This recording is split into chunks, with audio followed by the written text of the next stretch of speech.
Today we are about to embark upon the exciting sci-fi adventure Titan A.E.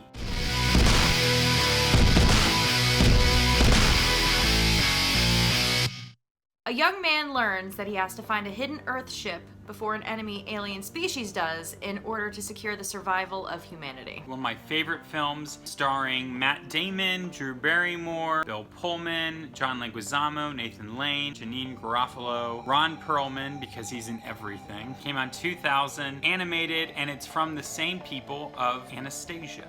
At the dawn of the 31st century, we unlocked another. It's realistic, right? 31st century? His name is a leafy green. I was gonna say Kale? Huh? A Gary Goldman, not Oldman production. Can you imagine what a Gary Oldman production would be like? I bet it'd be pretty good. I'd watch that. I love how just like Disney, all of Don Bluth animation looks the same. Can you tell that this is from the same people as Anastasia? Oh yeah, but I've never seen Anastasia, but you can definitely tell.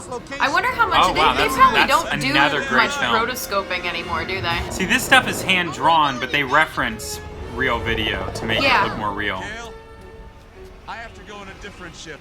No, Dad. No. Tech is going to look after you. But I want to go with you. Sir. Kale, here, take this. As long as you wear it, there's hope.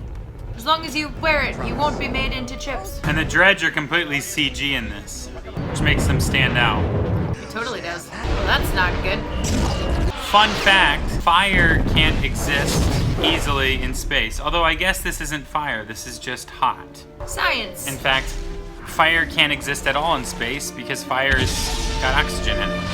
Titles exist in space too. Get ready for some fun 2000 music. Oh, that's intended to sound futuristic. And that is Matt Damon. Kale, grown up as Matt Damon. Now we're about to come across Drew Barrymore. Bill Pullman. I love Bill Pullman. How you doing, Jay? Working hard, right? You got ketchup? Ketchup? Ketchup? You don't need ketchup, please. Disgrace. For those of you at home who don't know, Lauren and I go back and forth between the debate over ketchup. I just like to kill my food. All the time. Yeah, just needed some love. Just needed some love. Oh, you've seen this before. Oh, really? You think? See, it's said that the year was like 30-something, but his clothes clearly say 1972. It's called retro. It's called, Ooh. the bring back the style. I mean, his hairdo alone looks very hipster right now. If you look at the guy with the red hair. Yeah. This movie was ahead of itself. Actually, both of them almost have that. Well, Matt Damon's got more than 90s Jonathan Taylor Thomas look, but you know. Do you recognize that voice? No. Who is it? Funky Cole Medina, or whatever, however it goes. Funky Funky it's a Cole 90s Medina? song. Yeah. Funky Cole Medina. It's a map, Kale. Shows your star chart. Because it's attached to his DNA. Very convenient. Oh, me? No. Dredge. Oh boy. What do they want? Tech, I'll lead you in. I'll stay here. It always bothers me in storylines when there's characters who are like, I'm gonna stay back. But why? Yeah, and for what reason, right? It's like, I think it's just so they can show up later on and be like, hey, I'm back. And everybody can be like, that guy. You should brace yourself. Yeah, I was feeling that.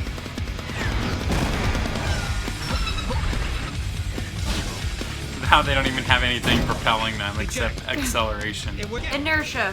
Science. Ooh.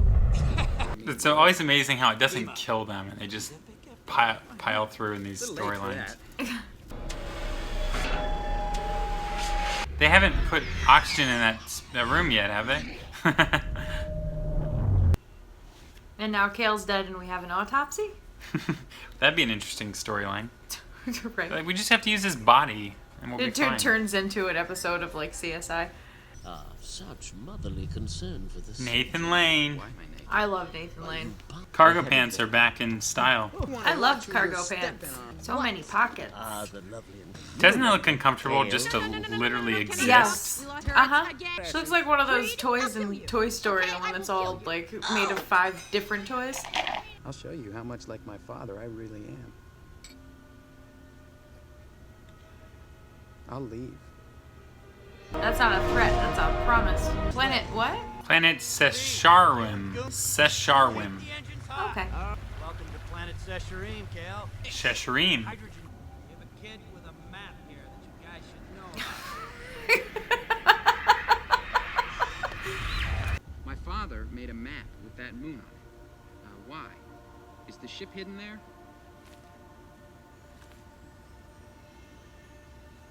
He just shrug at him. Oh. Oh. He must have been here, standing here. Right here. Who? My father. So far, I like it. The plot is interesting. Visually, it's stimulating. I really like that mix of CG and traditional 2D animation. I don't know many movies that really fully do it to this extent. Beauty and the Beast was the first to implement CG into 2D animation, and then they did it again with Aladdin. But then this movie, it's like all throughout. So Don Bluth, I guess, used to work for Disney, and yeah, he did. and then he left to start doing his own stuff. He did. He left and he brought half of the animation department with him. Totally like I think they were working on The Great Mouse Detective at the time. Or no, it was The Fox and the Hound.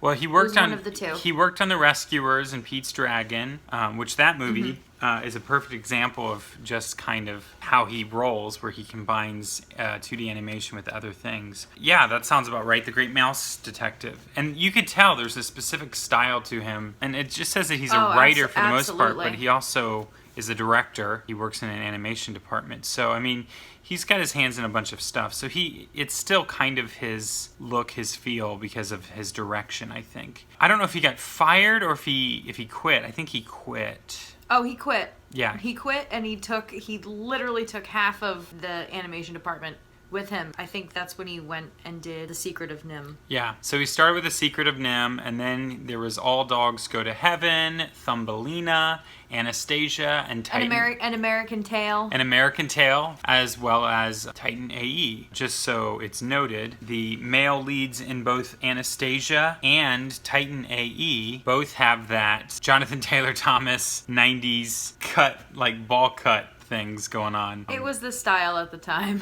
Yeah. Thank you, Don Bluth, for creating a new masterpiece. It's not new, but it's definitely a masterpiece. So. It's new to me. So bravo, Don Bluth, and bravo, Joss Whedon, for writing an excellent screenplay, which I'm glad that Don Bluth and his people took on. This has been another great episode of We Watch Whedon. And we done watched it.